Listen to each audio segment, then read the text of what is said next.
जितने भी बिहार में सरकार भवन का टेंडर हुआ, एग्जीक्यूटिव इंजीनियर ऊपर से नीचे तक सभी लोगों ने 10% रुपया लेकर के टेंडर किया। हमने स्पष्ट कहा कि चैलेंज करता हूं, आप 20% भी हमको जल नल दिखा दीजिए, हम राजनीति से समझाते। ये दास छोटी मछली है और दिल्ली से लेके पटना तक कौन कौन नेता इसमें इन्वॉल्व हैं, हम हाईकोर्ट जा रहे हैं।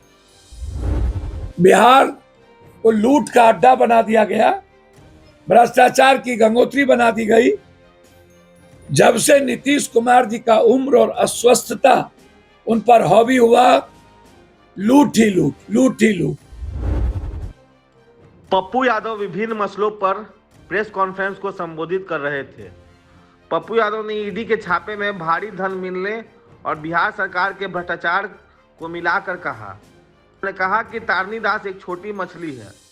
तारनी दास जैसे भ्रष्टाचार इसलिए सामने आ रहे हैं क्योंकि नीतीश कुमार अब शासन नहीं चला पा रहे हैं। नीतीश कुमार के अस्वस्थ होने का लाभ लेकर बिहार में भ्रष्टाचारी बढ़ गए हैं। उन्होंने यह भी सवाल उठाया कि अब बिहार में बेरोजगार छोटे माध्यम ठेकेदारों के लिए गुंजाइश खत्म की जा रही है। आरोप लगाया कि 200 करोड़ रुपए या अधिक के ठेके लेने वालों को सरकार प्रेरित करेगी और ऊपर से 5% लेकर ठेका दिया जाएगा। मैं ईडी से लेकर सीबीआई से लेकर प्रवर्तन निदेशालय से लेकर सबको चिट्ठी लिख रहा हूं। ये चिट्ठी है chief engineer, engineering in chief, सभी विभाग के, चाहे वो बिल्डिंग हो। मेरा सवाल है, आज मैं जा रहा हूं चीफ सेक्रेटरी साहब से मिलने, कि क्या कारण है कि दुनिया में बिलों में टेंडर होता है, बिहार के लगभग टेंडर एवब में क्यों हो, वो भी 2.5 और 2.6। जितने भी बिहार में सरकार भवन का टेंडर हुआ, executive engineer, AC, chief engineer और इंजीनियरिंग इन चीफ, ऊपर से नीचे तक सभी लोगों ने 10% रुपया लेकर के टेंडर किया। मैं सरकार से मांग करता हूं, जो भी टेंडर शेड्यूल में और एबव में हुआ है उस टेंडर को कैंसिल करिए, नहीं तो हम हाईकोर्ट जाएंगे। और जो भी विभाग है, चाहे वो पीडब्ल्यूडी हो, आरडब्ल्यूडी हो, हम सदन में जल नल योजना के लिए निगरानी और ईडी से जांच के लिए मैंने मांग की। हमने स्पष्ट कहा कि चैलेंज करता हूं, आप 20% भी हमको जल नल दिखा दीजिए, हम राजनीति से समझाते।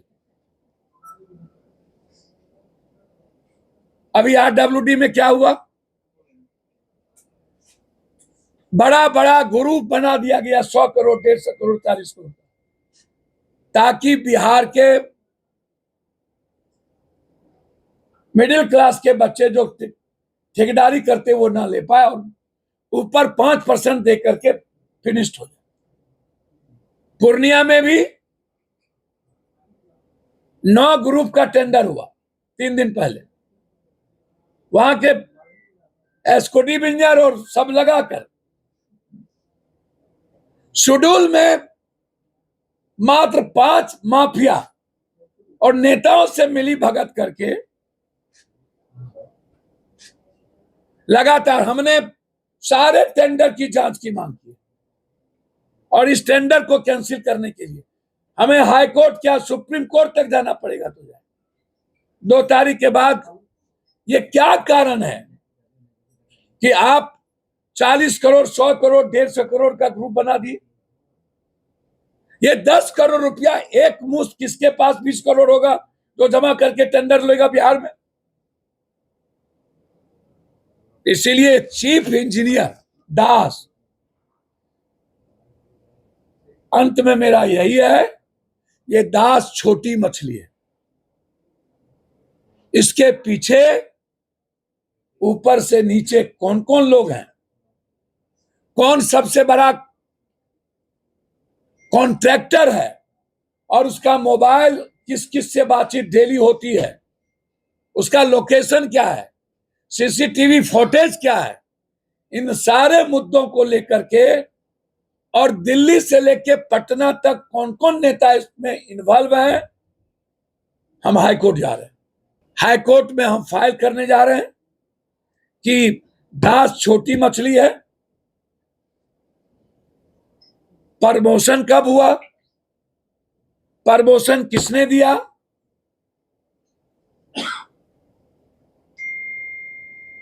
किनके किनके फोन हैं, इनका पूरा फोन सीज किया जाए, पूरा फोन निकाला जाए, और कौन कौन टेंडर पे। आज मैं जा रहा हूं, ईडी प्रबंधन निदेशालय सबको मेल चला गया है, पीएम से लेकर सबको चिट्ठी जा। बिहार को लूट का अड्डा बना दिया गया, भ्रष्टाचार की गंगोत्री बना दी गई। जब से नीतीश कुमार जी का उम्र और अस्वस्थता उन पर हावी हुआ, लूट ही लूट, लूट ही लूट, लूट ही लूट। दूसरा सबसे बड़ी बात है कि 3,000 करोड़ मेरे पास, आप देखेंगे तो एक बार नहीं, दसों बार इस कोसी मैची के मुद्दों को लेकर के मैंने सदन में, ये पैसा कब मिलेगा, ये सदन में उठाया हुआ मेरा मामला है, मुद्दा है। मैं हर कीमत पर महानंदा बेसिन बांध को लेकर के मैंने कहा है कि अविलंब आप रोकिए किसी भी कीमत, अन्यथा 10 लाख किसान परिवार बर्बाद हो जाएगा।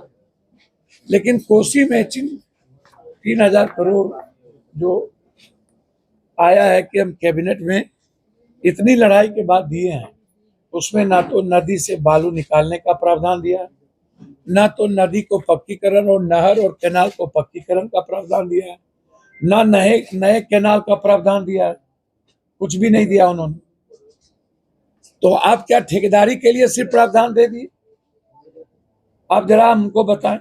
और उसके बाद हमारे मंत्री जी लोग जो सीनियर मंत्री है वो बयान देना शुरू कर दिए।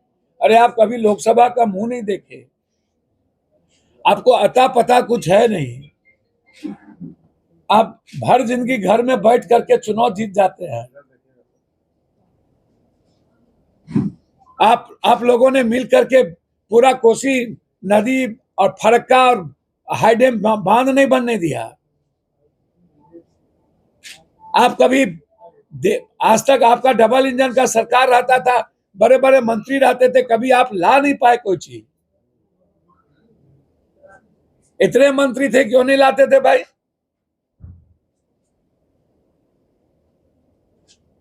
आज ही सब कुछ क्यों आ रहा है? आपने कभी एयरपोर्ट की चर्चा की कि अंतरराष्ट्रीय करो? आपने कभी चर्चा की कि यहां से सबसे ज्यादा प्रवासी मजदूर बाहर जाते हैं, गल्फ जाते हैं, अरब जाते हैं, दुबई जाते हैं, यहां से शुरू करो, बच्चे पढ़ने बाहर जाते हैं। आपने कभी कहा कि 28 कंट्री, जापान, हमारे बोध गया से आप यहां से शुरू कनेक्टिविटी को बढ़ाओ? आपने कभी कहा कि सीता मैया के लिए मुजफ्फरपुर को उड़ान में लाओ, वीरपुर को लाओ, सहरसा को लाओ? कुछ नहीं। मुजफ्फरपुर सीन से, भागलपुर सीन से गायब। आप कभी मेट्रो सिटी के लिए नहीं लड़ते हो, आप कभी स्मार्ट सिटी के लिए नहीं लड़ते हो। आ तो रहे हैं आज हमारे सबसे मजबूत कदावर नेता, एनडीए के उससे कदावर नेता तो है नहीं। आज वो लकीर लिख के जाएंगे कि कितना बड़ा नफरत पैदा करके हम लोग को चुनाव लड़ना है। तो भैया, नफरत से अच्छा है विशेष राज दे दीजिए, विशेष पैकेज दे दीजिए। इससे अच्छा तो कुछ नहीं हो सकता। आप दे दीजिए, आपको चुनाव वैसे ही जिता देगा बिहार की जनता। आप दे दीजिए विशेष राज। मैं सच कहता हूं कि वैसे ही जनता जिता देगी। दे दीजिए बंद पड़े फैक्ट्रियों। मेरा डिमांड है, हम आपको दिल की गहराई उससे धन्यवाद देंगे बिहार के 13 करोड़ लोगों के सवाल पर कोई राजनीति हम नहीं करें।